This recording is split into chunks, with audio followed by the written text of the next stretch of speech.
시청자 여러분 안녕하세요. 별별 이야기의 한경진입니다. 목성의 위성 유로파에 유인 우주선을 보내 탐사하는 과정에서 발생하는 사건을 담은 영화 유로파 리포트. 아쉽게도 국내에서는 개봉하지 않았죠. 그리고 지난 12일에는 미국 지구물리학연합의 가을 총회에서 미국 남서부 연구소의 로렌츠 로트 박사가 유로파에서 200km 높이로 치솟는 물길 등을 관측했다고 발표했습니다. 여러 가지로 유로파라는 천체가 궁금해지는데요. 이태영 교수님과 함께 우리들의 궁금증을 속 시원하게 한번 해결해 볼까요? 안녕하세요. 네, 안녕하십니까. 그 목성의 위성 중에서 소형 망원경으로 볼 수 있는 4개의 위성이 있어요. 1610년에 갈릴레이가 최초로 망원경을 발견한 그 외부 위성이거든요. 네. 그걸 갈릴레이 위성이라고 하는데 이오, 유로파, 가니메데, 칼리스토 이 4개가 있는데 그중에 제일 작은 게 바로 유로파입니다. 네. 지구의 달보다는 조금 작거든요. 근데 이 유로파가 굉장히 관심을 갖는 이유가 표면이 얼음으로 덮여 있어요. 얼음으로 덮여 있으면 그 내부에는 얼지 않은 녹아있는 물이 있지 않겠는가. 네. 그 물 속에 녹아 있으니까 거기에 지구의 원시 생명체처럼 생명체가 있지 않을까라는 관심 때문에 옛날부터 굉장히 그 많은 사람들에게 관심의 대상이 됐던 그런 천체입니다. 근데 이 얼마 전에 이 발표된 바에 의하면 그 허블 우주 망원경 이 찍은 유로파의 사진을 분석해 보니까 거기에서 이제 수소하고 산소 그 원자의 특정한 패턴이 증가했다 줄어들었다는 그런 모양이 발견된 거예요. 네. 그걸 통해서 유로파에서 한 200km 정도 되는 물기둥이 분출되고 있는 것이 아닐까 이런 추정을 한 겁니다.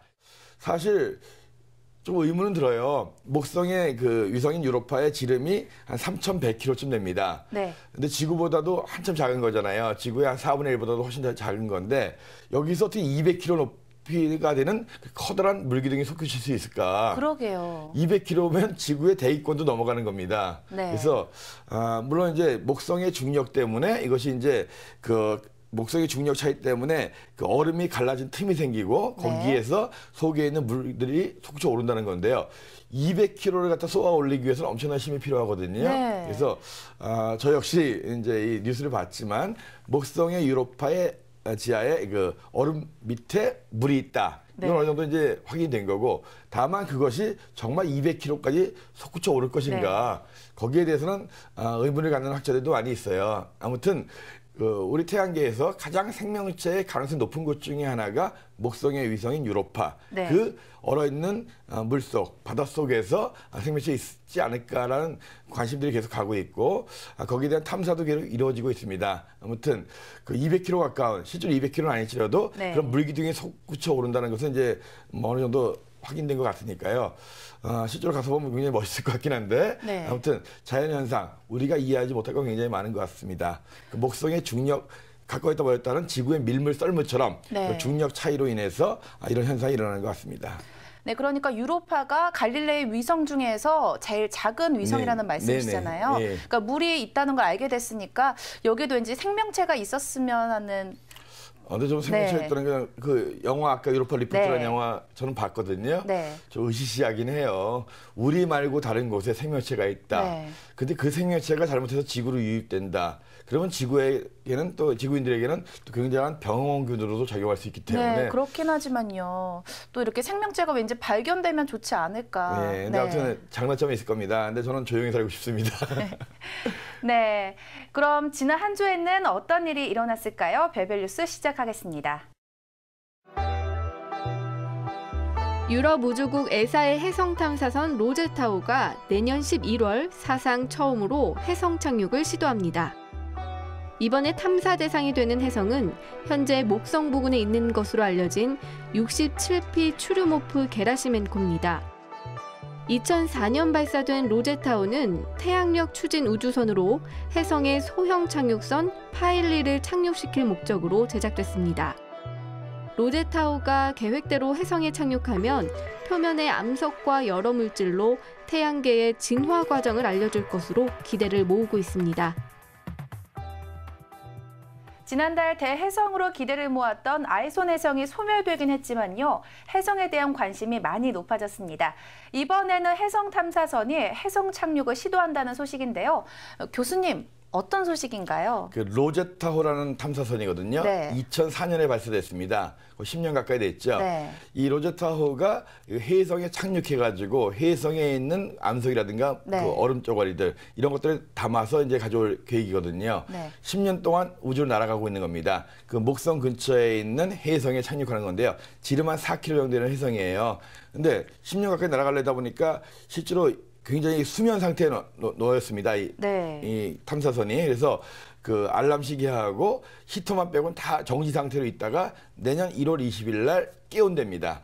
그래서 네. 드디어 이제 탐사를 시작할 준비를 해라라고 해서 네. 이제 10년 만에 거의 깨워가지고 내년 11월경에 이 해성에 접근해가지고 착륙을 시도하는. 네. 과거에는 그 해성과 충돌하는 실험을 한 적이 있거든요. 네. 해성과 충돌해가지고 거기서 이제 분출되는 파편들을 분석한 적은 있지만 실제로 이 탐사선이 해성에 착륙해가지고 해성의 샘플을 채취한다. 이건 거의 처음 있는 일이거든요. 네. 로제타라는 말 자체가 그 나폴레옹이 이제 이집트 원정 가가지고 발견하는 그런 비석이잖아요. 로제타를 통해서 이제 고대 문명의 그런 흔적들이 발견된 것처럼 고대 문명의 어떤 그런 비밀을 밝혀낸 그런 로제타석을 이름을 따가지고 해성의 기원, 해성의 비밀을 밝혀내는 그런 열쇠로서 이름을 로제타호라고 붙인 거거든요. 네. 이 로제타호가 이제 내년 1월 20일 10년간의 동면에서 깨어나가지고 본격적인 해성에 접근하고 11월경에 드디어 이제 이 해성에 착륙해서 샘플을 채취한다는 뉴스인데요.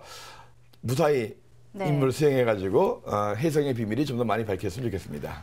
네, 로제타호가 이렇게 드디어 내년에 착륙을 시도해서 좀 비밀을 밝혀냈으면 좋겠다는 생각이 들었습니다. 네, 그러면 이제 46억 년의 네. 이 태양계 역사의 실마리가 좀 더 밝혀지는 계기가 될 수 있을 것 같습니다. 네, 별별 뉴스에서 다음 시간에 전해드릴 새로운 소식도 기대해 주세요. 밤하늘에 펼쳐진 은하수. 은하수는 수많은 별들의 집합입니다. 그리고 그 수많은 별 주위에는 행성이 있겠죠. 이 별은 지구로부터 63광년 떨어져 있는 별 HD 189733입니다. 이 별에서도 행성이 발견됐는데요. 행성 이름은 HD 189733b. 목성보다 조금 큰 행성입니다. 이 행성의 대기는 수소와 수증기 그리고 메탄으로 이루어졌다고 추정되는데요. 지구와 무려 63광년이나 떨어져 있는 이 행성. 그렇다면 이 행성의 대기 구성 성분은 어떻게 알 수 있었을까요? 멀리 떨어져 있는 별과 행성을 발견하는 것도 참 놀라운데요. 그 행성의 대기 구성 성분까지도 알 수 있다는 사실이 더 대단하죠.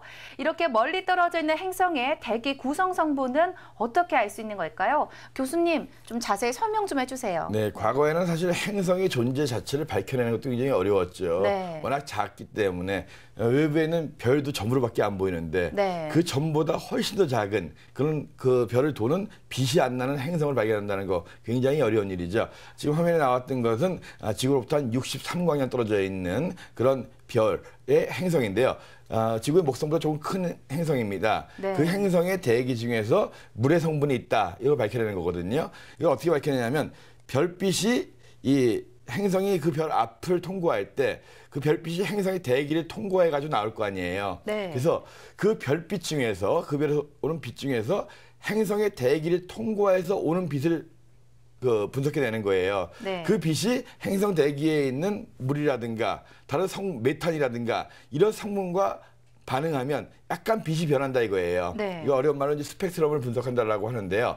어떤 빛이 물질을 통과할 때 변하는 거예요. 그래서 그 아주 희미한 전체적인 빛 중에서 그 앞에 있는 조그마한 행성의 대기를 통과하는 네. 그래서 약간의 변화된 그 빛을 분석해가지고 이 빛이 수증기 때문에 변한 빛이다. 네. 아니면 뭐 메탄 때문에 변화된 빛이다. 그걸 밝혀내는 거거든요. 와, 벌써 뭐 그런 거를 또 이렇게 밝혀낼 수 있는 정도면 대단하다는 생각이 굉장히 드는데요. 그 세밀하고 네. 미세한 것까지 이제 밝혀낼 수 있는 거죠. 그러니까 지구 정도 되는 크기의 행성의 대기에 거기에 산소가 있다. 네. 또는 질소가 있다. 이런 걸 밝혀내면서 또한 이제 수증기가 있다는 걸 밝혀내면 산소도 있고 수증기도 있으면 당연히 생명체도 살 수 있는 거잖아요. 네. 그래서 점차 우리의 그 분석 기술이 발달하기 때문에 머지않은 날 이 지구 정도 크기의 네. 생명체가 살 수 있는 행성들이 곧 밝혀질 것 같습니다. 그것이 직접 행성을 보는 것이 아니라 그 옆에 있는 별에서 오는 빛이 네. 행성의 대기를 통과한 다음에 그 별화된 정도를 측정하는 이런 기술로서 밝혀진다. 그런 영상이었습니다. 네, 행성의 대기를 통과하는 빛의 변화를 분석해서 네네. 그렇게 대기 구성 성분을 알 수 그렇죠. 있다고 하니까 정말 기술이 대단하다는 생각이 들고요. 네. 또 그걸 통해서 꼭 밝혀내줬으면 좋겠다는 생각이 들었습니다. 와우 천문 영상, 다음 이 시간에는 어떤 신기한 영상이 우리의 마음을 사로잡을지 기대하세요.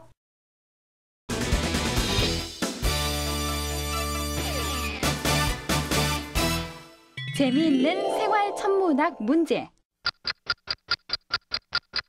네모는 해성, 초신성 또는 행성 간의 근접이라고 추정된다. 정답은 베들레헴의 별.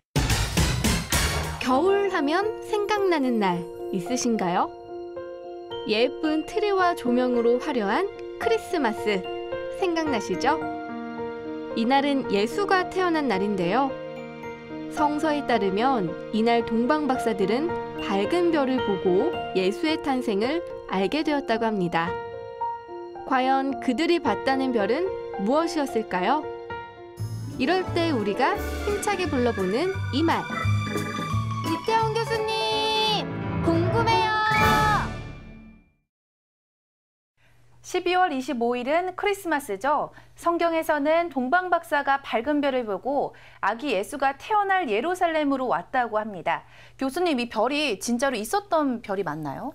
사실 기록이 없기 때문에 정확히 알 수는 없죠. 그래서 네. 많은 천문학자들이 과연 동방 박사가 보고 갔던 그 별이 무엇일까 네. 오랫동안 고민하고 또 연구도 했습니다. 근데 아직 정확한 정답은 밝히지 않았는데요. 그 중에 하나는 커다란 그 화구 같은 별똥별이 떨어진 것이 아닌가 네. 이렇게 추정하는 사람도 있고요. 근데 화구라고 하는 것은 불덩어리 별똥별이거든요. 근데 이것은 한번 떨어지고 말기 때문에 그걸 보고 계속 쫓아간다. 이것도 말이 안 되죠. 그러게요. 예, 그래서 두 번째 가능성이 이제 혜성이 얘기가 나오거든요. 76년 만에 나타난 헨리혜성 들어본 적 있죠? 네. 혜성이 밝게 보일 때는 뭐 별보다도 더 밝게 보이거든요.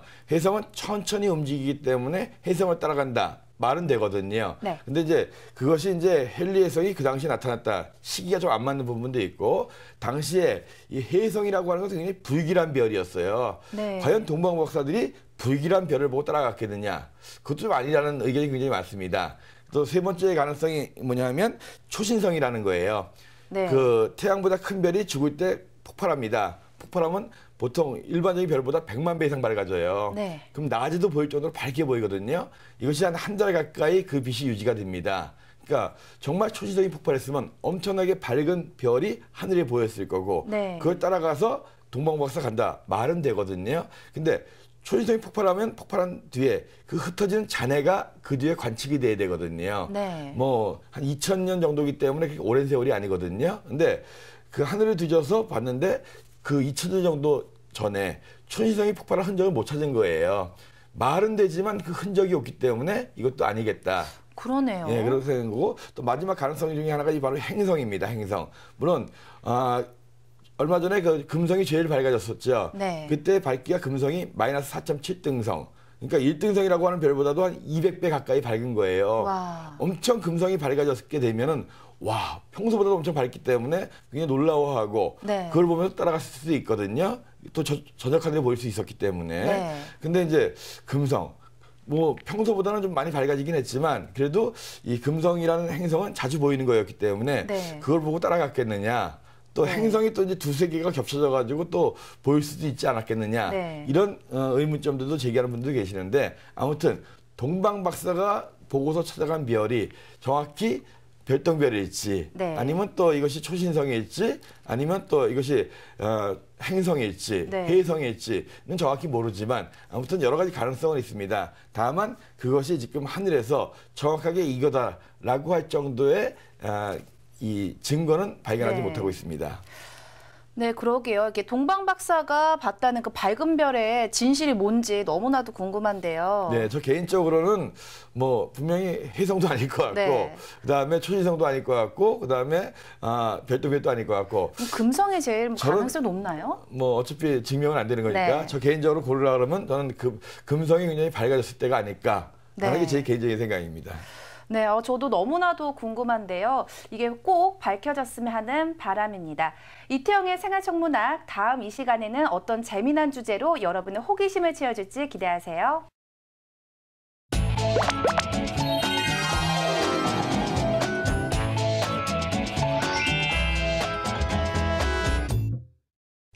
한 주 동안 하늘에서는 어떤 일들이 벌어질까요? 반짝반짝 천문 현상을 보시면 알 수 있습니다. 교수님 전해주실 한 해 소식은 어떤 건가요? 네, 이제 연말이기 때문에 한 해가 정리되는 거죠. 네. 22일이 동지입니다. 팥죽 먹는 날. 네. 그러면서 또 무슨 날이지 동지가? 1년 중에서 낮이 가장 짧은 날이잖아요. 네. 자, 우리가 낮이 가장 긴 날은 언제였죠? 동지의 반대는? 하지죠. 하지죠. 근데 하지는 사실 낮이 가장 긴 날은 아니에요. 왜냐하면 낮의 기준은 해가 뜨고 지는 거기 때문에 네. 하지는 태양의 중심이 정확히 떴다 지는 시간이 같기 때문에 중심이니까 끄트머리는 먼저 뜰 거 아니에요. 네. 그래서 낮이 가장 긴 시간은 하지보다는 며칠 빠릅니다. 네. 근데 이제 문제는 뭐냐면 동지는 가장 낮이 짧은 날이 맞아요. 네. 이날은. 중심을 기준으로 해더라도 1년 중에서 낮이 가장 긴 날이 하지는 아니지만 네. 가장 짧은 날은 바로 동지입니다. 그래서 낮이 짧다는 것은 그만큼 밤이 가장 긴 날이기도 네. 하죠. 22일이 밤이 가장 긴 날입니다. 네. 긴 밤, 별 좀 보시는 게 좋겠고요. 이제 보름을 지나서 달이 가늘어지고 있거든요. 25일이 하연입니다. 네. 25일 크리스마스 날은 밤 12시 무렵에 달이 뜨는 거예요. 초저녁에 나가서 달 없네 이러지 마시고 이날은 하연이기 때문에 네. 자정 무렵에 달이 뜹니다. 그리고 이 25일부터 자정 무렵에 이제 달이 뜨기 때문에 별을 볼 수 있는 그런 시간이 많아지는 네. 거죠. 그리고 연말은 이 유명한 위대한 천문학자들이 태어난 날들이기도 합니다. 25일은 만류력의 법칙을 발견했던 뉴턴이 태어난 날이고 네. 그리고 27일은 케플러 모든 행성들의 운항 법칙을 발견해가지고 우리 태양계의 비밀을 밝히는 가장 위대한 과학자 중에 하나거든요. 네. 이 케플러가 태어난 날이 또 27일이에요. 그래서 천문학의 중요한 발견을 이뤘던 분들이 네. 12월 말에 태어나셨거든요. 네. 그래서 이 12월 말 이 달도 작아지고 있으니까요. 길어진 밤에 별 보시면서 이 우주의 비밀을 밝히는 뉴턴, 케플러 이런 분들의 생애에 대한 책도 한번 읽어보시면 좋은 시간이 될 것 같습니다. 네, 그러니까 이번에는 밤이 가장 길어서 별을 보기 좋은 동지도 있고 또 자정쯤에 달이 뜨는 하연도 있기 때문에 이번에는 정말 별이 보기 딱 좋은 네. 시기인 것 같아요. 네, 별만 보지 말고 책도 좀 읽으세요. 네, 책도 열심히 읽어야겠다는 생각이 들었습니다. 네, 오늘 전해드린 천문현상 여러분도 꼭 한번 찾아보시고요. 다음 이 시간도 기대하세요.